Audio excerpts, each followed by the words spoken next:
Welcome back students. IMC का जो आज का अपना लेक्चर है वो अपन शुरू कर रहे हैं सेल्स प्रमोशन से। Sales promotion, direct marketing and personal selling, जैसे हमको पता है पहले से, ये अदर टूल्स हैं हमारे आईएमसी के लिए जो एक कंपनी यूज़ करती है to communicate our products for the target consumers. तो हम बात करते हैं पहला सेल्स मैनेजमेंट क्या होता है, तो या सेल्स प्रमोशन क्या है। तो सेल्स प्रमोशन क्या है, इंक्लूड करती है वो सभी एक्टिविटी जिसके अंदर advertisement, personal selling, public relation, publicity, ये सारी चीज़ें हमारे सेल्स के अंदर आ जाती हैं। क्योंकि हम यहाँ पे अपने क्या कर रहे हैं, प्रोडक्ट के थ्रू अपनी सेल्स को इंक्रीज़ करना चाह रहे हैं डिफरेंट डिफरेंट एक्टिविटीज़ के द्वारा। तो एचआर डीलिंग से उन्होंने क्या कहा था कि सेल्स प्रमोशन क्या है, एक मार्केट प्रमोशन है जिसके अंदर आप अपने प्रोडक्ट्स की जो सेल है उसको इंक्रीज़ कर सकते हो, मार्केट को इंक्रीज़ कर सकते हो, और चाहो तो अपने न्यू प्रोडक्ट डेवलपमेंट को भी इंक्रीज़ कर सकते हो बाय यूजिंग सेल्स प्रमोशन।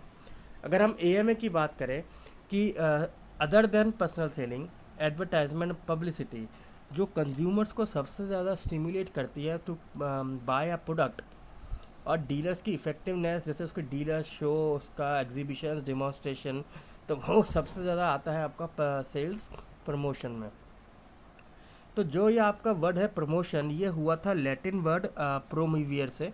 प्रोमोवियर का मतलब होता है टू मूव फॉरवर्ड, यानी आगे जाना। तो प्रमोशन क्या हुआ, मूव फॉरवर्ड अ प्रोडक्ट। जब एक कंपनी अपने प्रोडक्ट को आगे बढ़ाती है चैनल ऑफ डिस्ट्रीब्यूशन के थ्रू और उनके साथ मिलके, तो उसको कहा जाता है प्रमोशन। अगर हम अर्ली डेज की बात करें, सेल्स प्रमोशन का मीनिंग था कि कुछ पुराने स्टॉक्स को निकाल के, एक्स्ट्रा प्रेशर डाल के, जो प्रोडक्ट्स नहीं चल रहे उनको मार्केट में बेचा जाता था। पर ये जो कंसेप्ट था ओल्ड वाला कि पुराने स्टॉक को निकाला जाए और जो स्टॉक मार्केट में नहीं चल रहे हैं, सेल्स नहीं हो रही, उनको भी निकाला जाए, इनमें कमी थी, ये अनप्लान्ड थे, है ना। तो इसके अंदर वो नॉर्मली एडवर्टाइजमेंट या पर्सनल सेलिंग पे डिपेंड होते थे।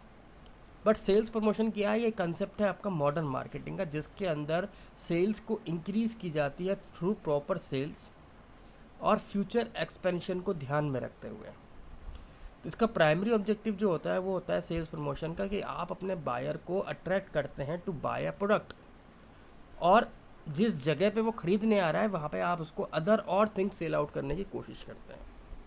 यदि हम एक सेल्समैन लेवल की बात करें, तो सेल्स प्रमोशन का जो ऑब्जेक्टिव है वो है क्या, सेल्स को इंक्रीज़ करना। रिटेलर लेवल की बात करें, है सेल्स का पर्पस, प्रमोशन का जो पर्पस है वो है पर्टिकुलर प्रोडक्ट मैन्युफैक्चर का जो भी प्रोडक्ट है उसको सेल करना। और यदि कंज्यूमर लेवल की बात करें, तो सेल्स प्रमोशन क्या है, to buy more product more frequently, और उसके साथ साथ आप नई चीज़ों का भी यूज़ सीख सकें। तो यहाँ हमने तीनों लेवल को देखा। एक सेल्समैन क्या समझता है, वो चाहता है, वो ये समझता है सेल्स प्रमोशन मतलब प्रोडक्ट को सेल आउट करो। रिटेलर समझता है कि वो एक मैन्युफैक्चर अपने एक किसी प्रोडक्ट को बेचना चाह रही है, जबकि कंज्यूमर ये कहता है कि सेल्स प्रमोशन के थ्रू हमें फ्रीक्वेंटली चीज़ें खरीदने के लिए मोटिवेट किया जा रहा है। तो यदि हम ऑब्जेक्टिव की बात करें, सबसे पहला आता है to introduce new product. Sales promotion जो है नॉर्मली कंज्यूमर्स को मोटिवेट करने के लिए तरीका होता है, ताकि वो वो न्यू प्रोडक्ट को मार्केट में ट्राई करें। जब एक डीलर अपने न्यू प्रोडक्ट को मार्केट में रीसेल के लिए करता है, यानी कि जो डीलर है वो नए प्रोडक्ट को रीसेल करने के लिए सेल्स प्रमोशन कर रहा है। रीसेल का मतलब क्या है, मार्केट में वो प्रोडक्ट नहीं चला है तो दोबारा उसको बेचने के लिए वो कोशिश कर रहा है।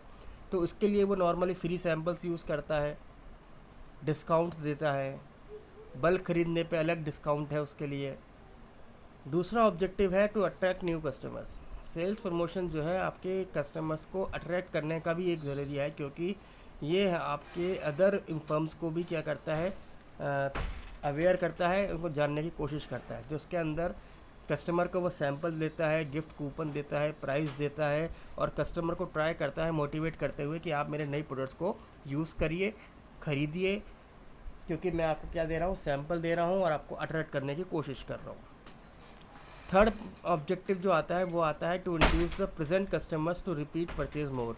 तो जो सेल्स प्रमोशन डिवाइसेस हैं वो नॉर्मली आपके जो एग्जिस्टिंग कस्टमर्स हैं उनको मोर परचेज की तरफ परसुएट करता है।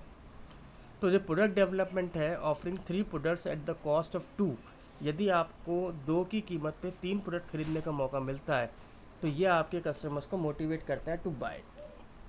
फिर आता है to help the firm remain competitive. सभी कंपनीज जो कि सेल्स प्रमोशन एक्टिविटीज़ करती हैं वो चाहती हैं मार्केट में कॉम्पिटिटिव रहना।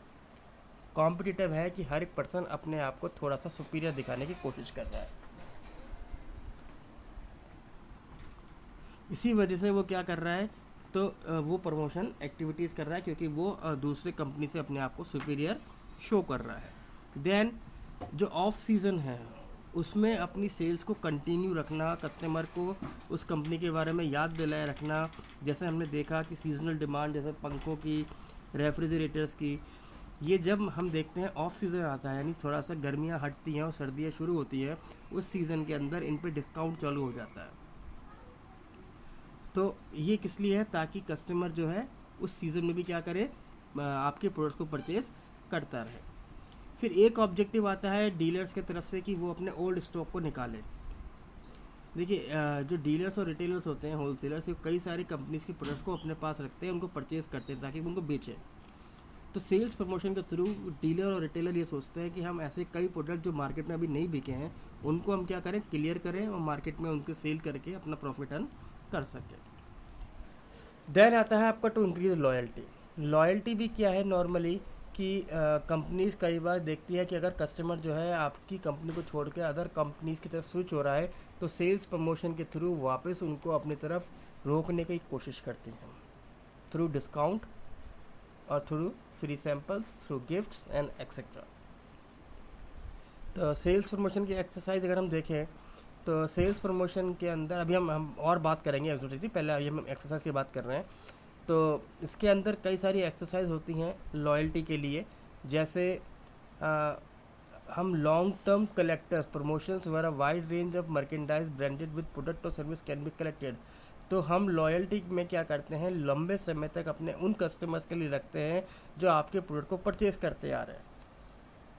तो जैसे हमने कई बार देखा होगा, कुछ ऐसे प्रोडक्ट्स हैं, कुछ दुकानदार होते हैं जिनसे आप रेगुलर परचेज़ कर रहे हैं, तो वो आपको अपनी कंपनी के प्रोडक्ट की तरफ लॉयल रखने के लिए वो आपको एडिशनल बेनिफिट देते हैं। ऐसे ही कभी कभार कंपनी क्या करती है, वो एग्जीबिशंस लगाती है ताकि उसमें उनके ऑफिशियल्स आते हैं और वो अपने एग्जिस्टिंग कस्टमर्स को क्या करते हैं, गिफ्ट अनाउंस करते हैं। कुछ लॉयल्टी रखने के लिए क्या करते हैं, सेल्स प्रमोशन के अंदर उनके लिए जो स्कीम्स लागू की जाती हैं उसमें कस्टमर्स को इनवाइट किया जाता है ताकि प्रोडक्ट भी दिखे और उनके साथ एक हेल्दी रिलेशनशिप भी डेवलप हो जाए। कभी कभार लॉयल कस्टमर्स के लिए कैश डिस्काउंट ज़्यादा ऑफर होता है। नेक्स्ट ऑब्जेक्टिव आता है टू वाइडन यूसेज, कि हम देखते हैं कि कई बार एक प्रोडक्ट जो है एक सेक्टर में तो यूज़ में आ रहा है बट अदर सेक्टर में वो नहीं यूज़ आ रहा। तो इस ट्रेंड को चेंज करने के लिए, कस्टमर्स को एडुकेट करने के लिए भी क्या करते हैं, हम सेल्स प्रमोशन स्कीम्स को यूज़ करते हैं, है ना। देन आता है इन्फॉर्मिंग। इन्फॉर्मिंग क्या करती है, इन्फॉर्मिंग कस्टमर्स को एडुकेट करती है अबाउट द प्रोडक्ट, उसके फीचर्स, उसके यूजेस, और उसको थोड़ा सा इंटरेस्ट डेवलप करती है रिगार्डिंग द पर्टिकुलर प्रोडक्ट। फिर आता है परसुएडिंग। तो सेल्समैन जो होते हैं वो नॉर्मली परसुएट करते हैं कस्टमर्स को टू बाय देयर प्रोडक्ट। तो इसके लिए वो क्या करते हैं, पॉजिटिव रीइंफोर्समेंट करते हैं, एक तरीके का एनवायरनमेंट क्रिएट करते हैं जहाँ पे उनको प्रोडक्ट के बेनिफिट्स, एटीट्यूड्स के बारे में बताया जाता है और कोशिश की जाती है कि कंज्यूमर क्या करे, इन्फ्लुएंसली उस प्रोडक्ट को परचेज़ करने की कोशिश करे। फिर आता है रिमाइंडर। सेल्स प्रमोशन स्कीम्स जो होती हैं वो पॉजिटिवली रिमाइंडर स्कीम उन लोगों के लिए चलाती हैं जो कस्टमर आपके सेटिस्फाइड है। तो रिमाइंडिंग की वजह से कस्टमर अपने पास सेटिस्फैक्शन को दोबारा से करता है, अवेयर करता है और वापस से कंपनी के प्रोडक्ट्स को परचेज़ करना शुरू कर देता है।